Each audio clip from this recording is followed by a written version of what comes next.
আসসালামু আলাইকুম আরহামতুল্লাহি ওবারাকাতু।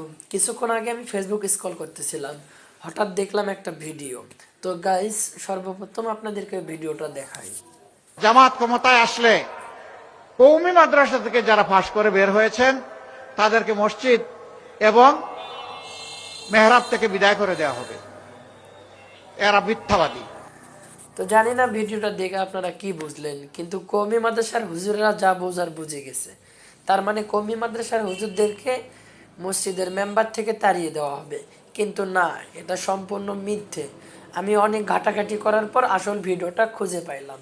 তো আপনাদের সামনে আসল ভিডিওটা এবার প্রকাশ করি, তো দেখতে থাকেন। আমি কি ভয় দেখানো হয়, জামাত ক্ষমতায় আসলে কওমি মাদ্রাসা থেকে যারা পাশ করে বের হয়েছেন তাদেরকে মসজিদ এবং মেহরাব থেকে বিদায় করে দেওয়া হবে।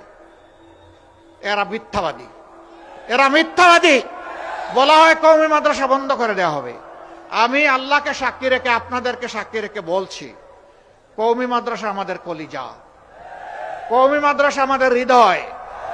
ইসলামী শিক্ষাটা তারাই এখন ধরে রেখেছেন। জামাতের আমির বুঝাতে চাইতেছে যে দেখো,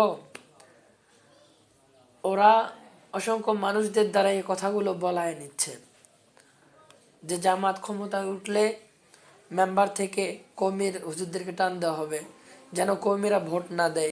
ফুল ভিডিও দেখার জন্য অসংখ্য ধন্যবাদ।